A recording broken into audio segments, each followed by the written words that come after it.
Vipassana, ela foi cunhada dentro do budismo, ela foi desenvolvida principalmente porque ela é o esforço principal.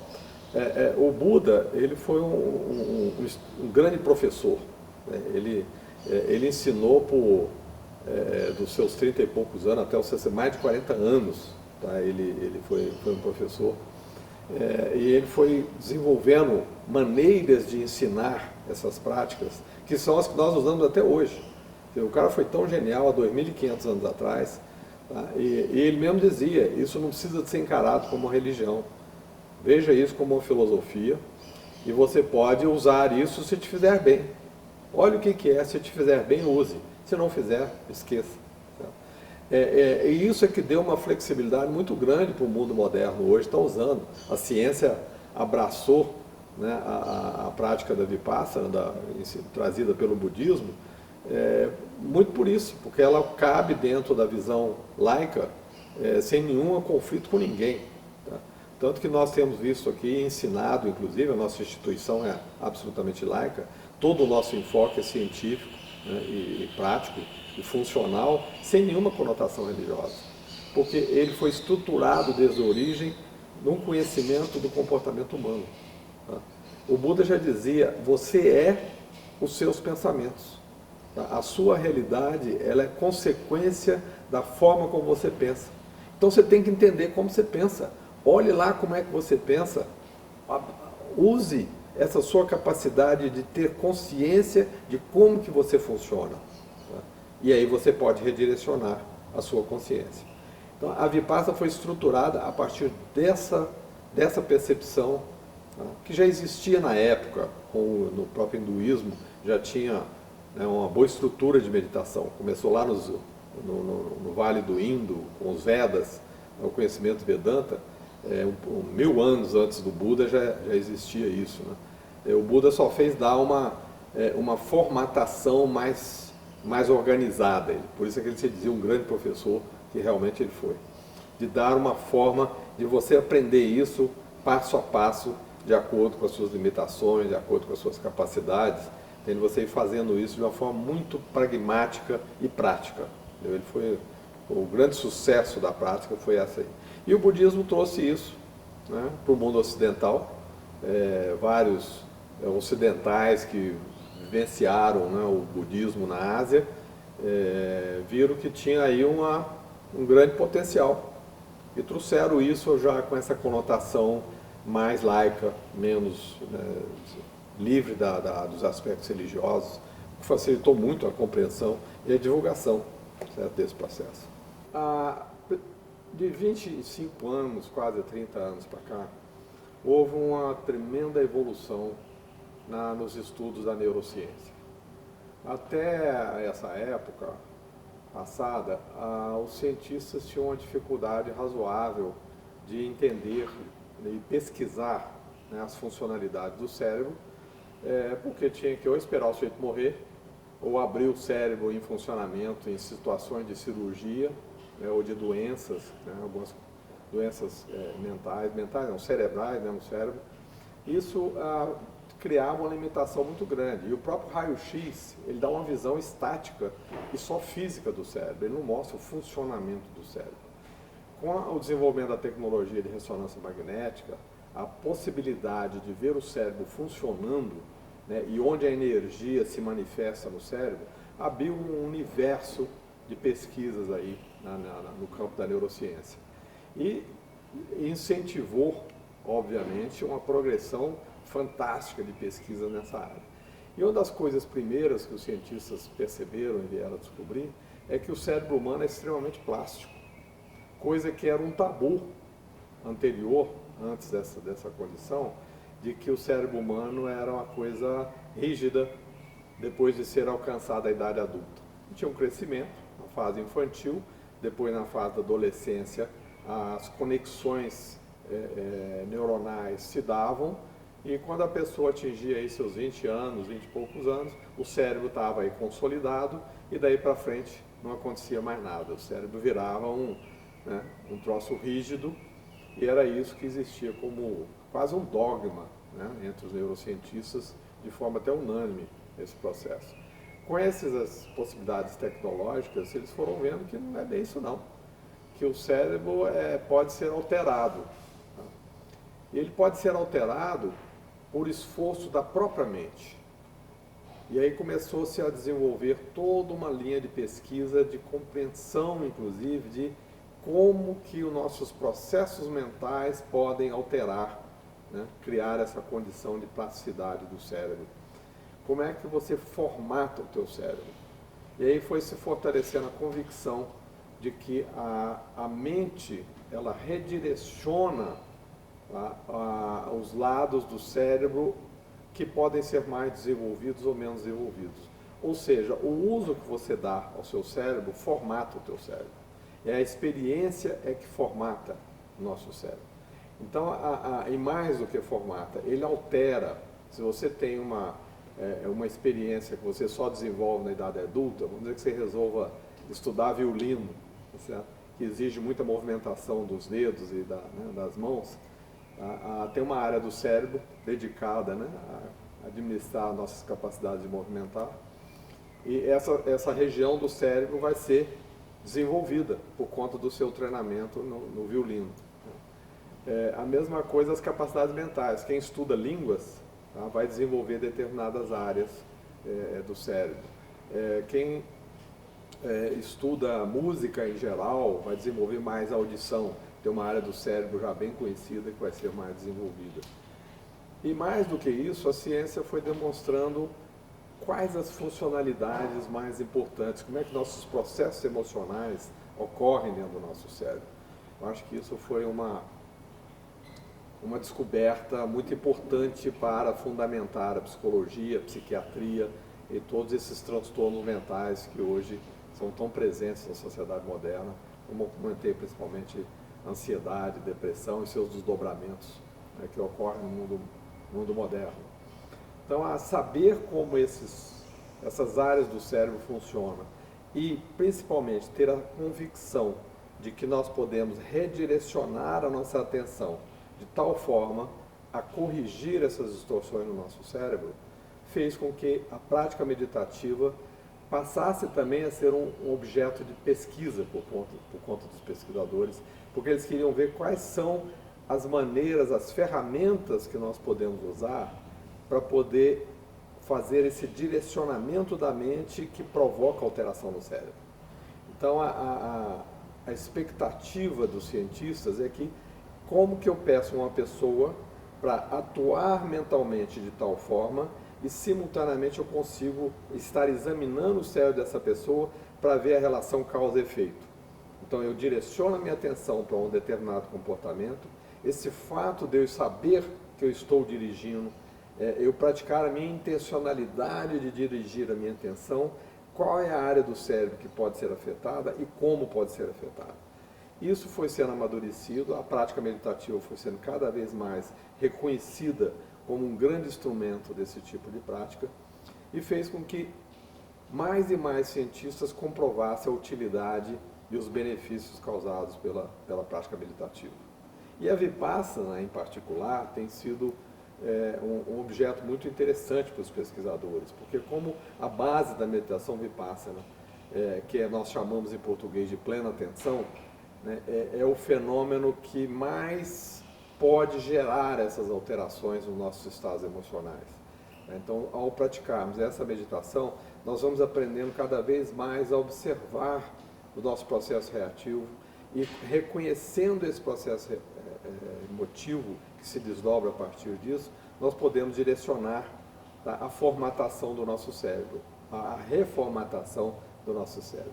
Então, nós estamos desenvolvendo uma ferramenta que é natural em nós estamos recuperando, que isso é um conhecimento milenar, né? Tem 4.000 anos de história, né, quando começaram as práticas meditativas, e esse reconhecimento por parte da ciência de usar essa ferramenta, essa capacidade inata do ser humano de nós nos reprogramarmos, olha a beleza disso, né? Nós sermos capazes de nos reprogramar.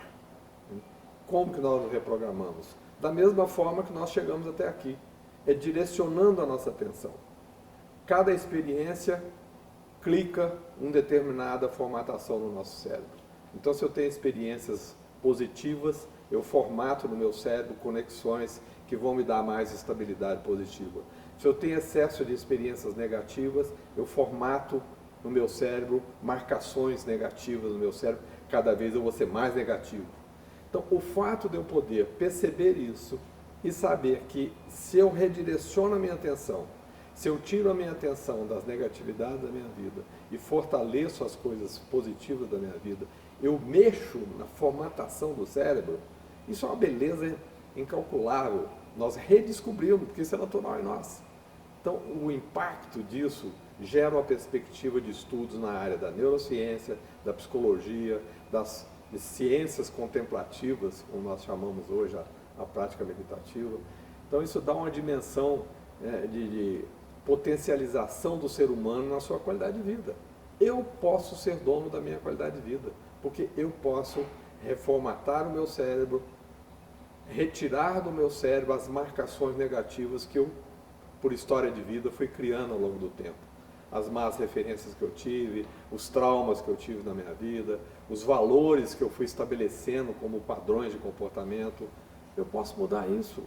Aqueles condicionamentos negativos que eu recebi da minha infância, da minha família, do processo educativo que eu sofri, das experiências que ocorreram na minha vida, por doenças, por perdas, por conquistas, os lados positivos das coisas boas que eu fiz, eu posso redirecionar a minha mente de tal forma que eu trabalho o meu cérebro para valorizar mais essas conquistas, as coisas boas que eu fiz e abandonar e até ignorar e apagar das minhas estruturas mentais esses registros, essas marcações negativas.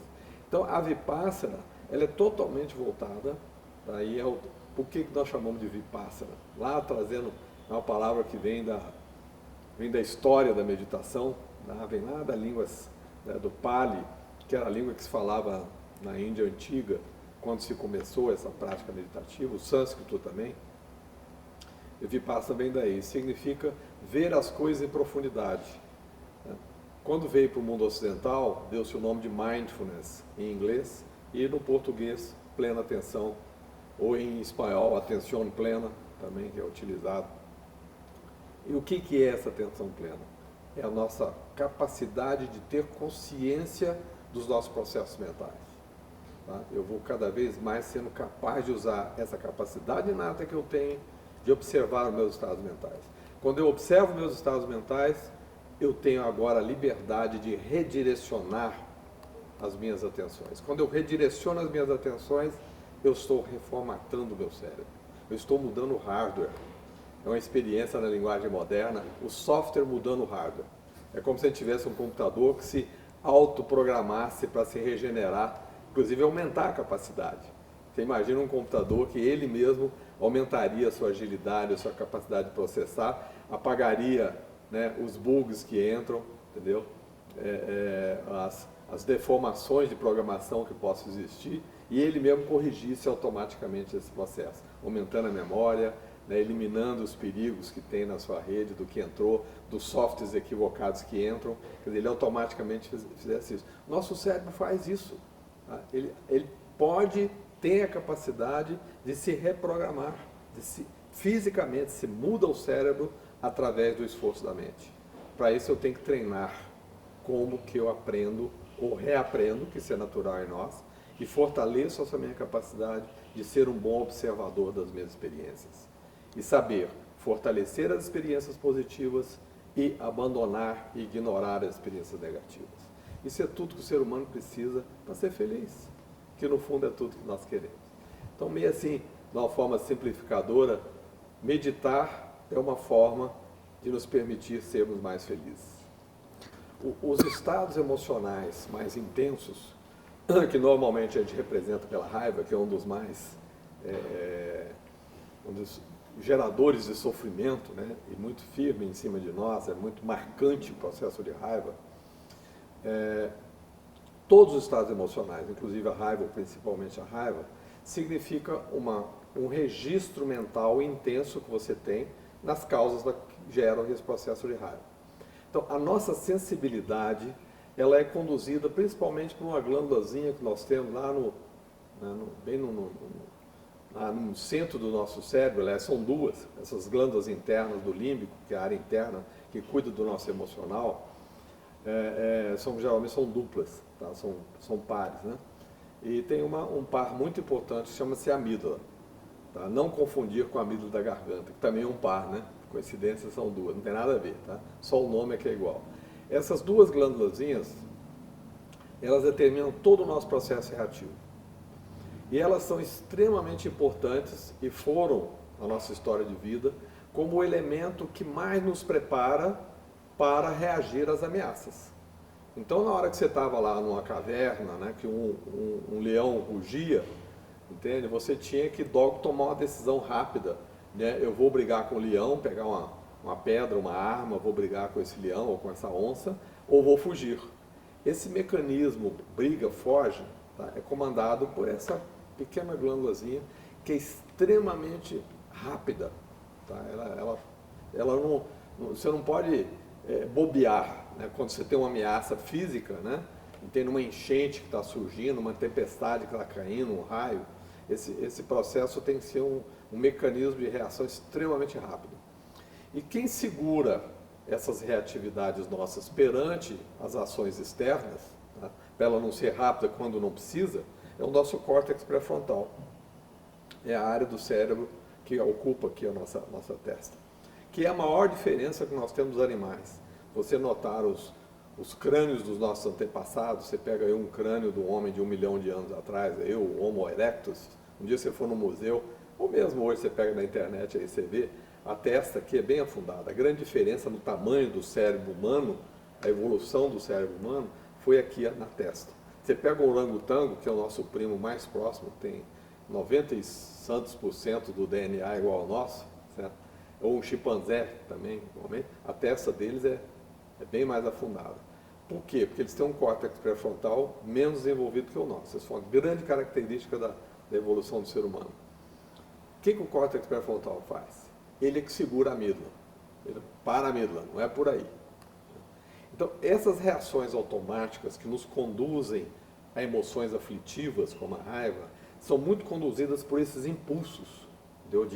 De agredir, de querer lutar, ou até de fugir, que vai te deixar com mais raiva ainda, porque você vai se arrepender, devia ter brigado, devia ter enfrentado o perigo, ou a pessoa agressora, né?